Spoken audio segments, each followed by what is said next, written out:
तुम्हाला आम्हाला जर पासपोर्ट व्हेरिफिकेशन करायचं असेल तर किती चक्रा माराव्या लागतात? म्हणजे 10 वेळा पोलीस स्टेशनमध्ये जावं लागतं, पासपोर्ट व्हेरिफिकेशनच्या ऑफिसला जावं लागतं, ऑनलाईन त्याचं स्टेटस चेक करावं लागतं आणि इथे एक गुंड पुणे पोलिसांच्या हातावर शब्दशः तुरी देऊन निघून गेलाय आणि तो पण लंडनला. नाव आहे निलेश घायवळ. 3 वेळा मोका लागलेला आहे. 20-25 पेक्षा जास्त गुन्हे दाखल आहेत, ज्याच्यामध्ये मर्डर आहे, हाफ मर्डर आहे, खंडणीसारखे गुन्हे आहेत.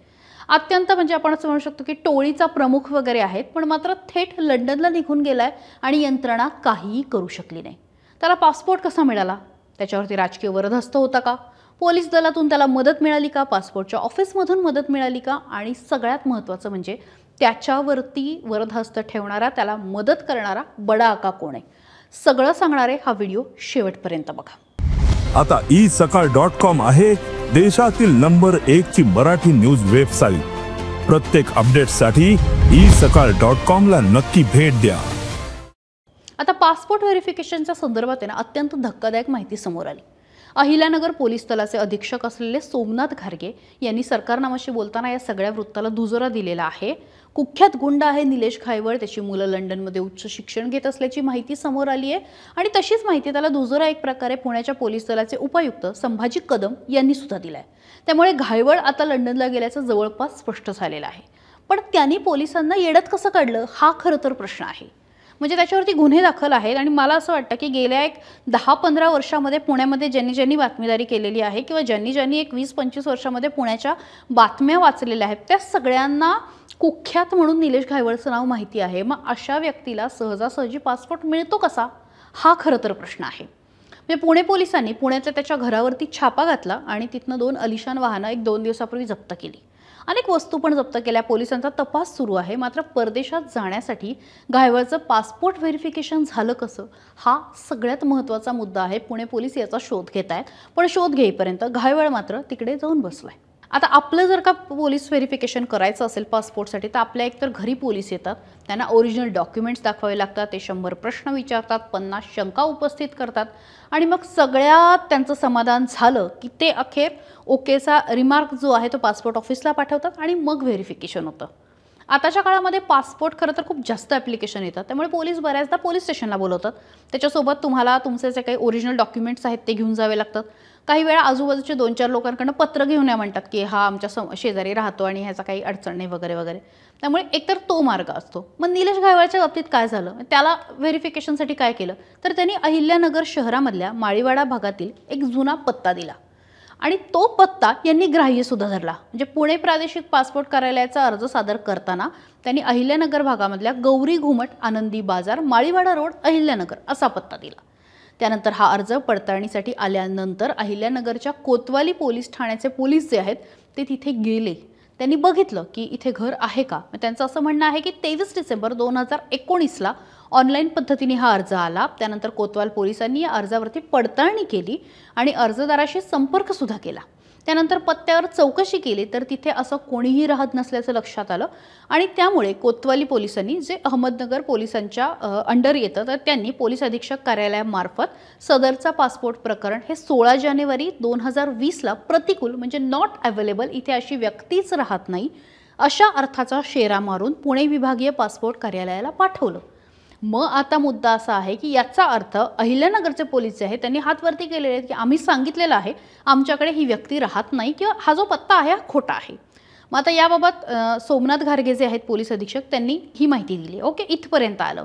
मग त्याला पासपोर्ट कधी मिळतो? तर आता जर तुम्हाला असा अर्जंट पासपोर्ट हवा असेल तर त्याला काही रिझन लागतात. एकतर वैद्यकीय कारणास्तव तुमच्यावरती मोठे उपचार चालू आहेत, तुम्हाला कॅन्सर किंवा काहीतरी जीवावर बेतणारी व्याधी आहे आणि तुम्हाला तात्काळ त्याचं ऑपरेशन करावं लागणार आहे, तुम्हाला अर्जंट पासपोर्ट मिळतो. घरातली व्यक्ती तुमची गंभीर आहे किंवा तिकडे मृत झाली आहे आणि तुम्हाला प्रेत आणायचं आहे, तुम्हाला पासपोर्ट मिळतो.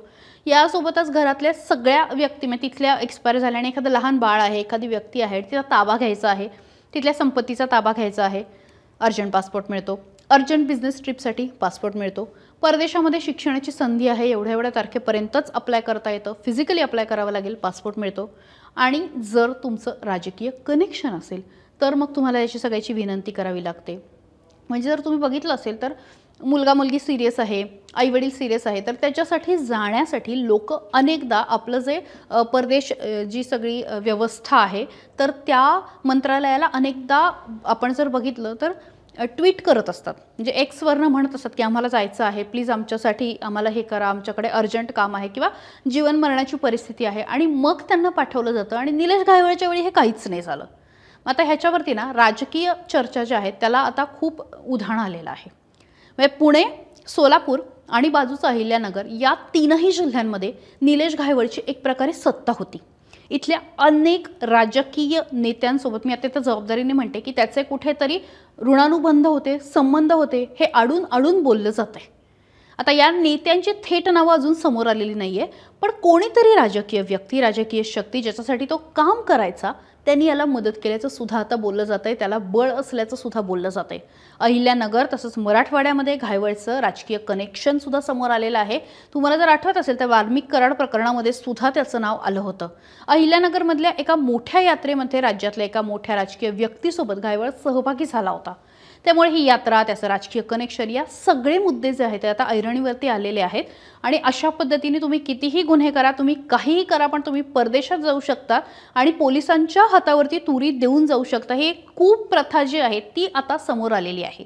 दरम्यानच्या काळात आम्ही अजून माहिती घेण्याचा प्रयत्न केला तेव्हा कळलं की निलेश घायवळची मुलं ही परदेशामध्ये, लंडनमध्ये अतिशय चांगल्या शाळेमध्ये, चांगल्या ठिकाणी उच्च शिक्षण घेत आहेत. त्याचं लंडनमध्ये घर आहे, त्यांनी संपत्ती जमवलेली आहे आणि सेटल्ड ज्याला आपण म्हणतो तशा पद्धतीने तो आरामात तिथे वास्तव्य करू शकतो. अशा पद्धतीची व्यवस्था जी आहे ती त्यांनी केलेली आहे. आणि म्हणूनच आता निलेश घायवळ तिथे गेला असेल तर त्याला शोधणं आणि त्याला मुसक्या आवळून परत महाराष्ट्रामध्ये आणणं हे खरं तर पोलिसांसमोरचं सगळ्यात मोठं आव्हान आहे. पण त्यासोबतच त्याला नक्की कोणी पाठबळ दिलं, त्याच्या डोक्यावरती वरदहस्त ठेवणारा बडा आका कोण, हे शोधणं हे त्याहून मोठं आव्हान आहे. जोपर्यंत ही चेन नष्ट होत नाही तोपर्यंत गुन्हेगारी आणि राजकारण यांचे हातात हात घालूनचे काळे धंदे चाललेले आहेत ते नष्ट झाल्याशिवाय राहणार नाही. त्यामुळे यामागचं कोण आहे, खरा चेहरा कोण आहे, हे समोर यायची सर्वाधिक गरज आहे. काय वाटतंय कमेंट बॉक्समध्ये व्यक्त व्हा. कुठला नेता, कोणाचं नाव वाटतंय ते जर तुम्ही बघितलं असेल, तुम्हाला माहिती असेल तर त्यावरती सुद्धा चर्चा करा. सकाळला लाईक, शेअर, सबस्क्राईब करायला विसरू नका. महाराष्ट्रातील सर्व बातम्यांचे विश्वासार्ह व्यासपीठ. सकाळच्या सर्व सोशल मीडिया प्लॅटफॉर्मला लाईक, फॉलो आणि सबस्क्राईब करा.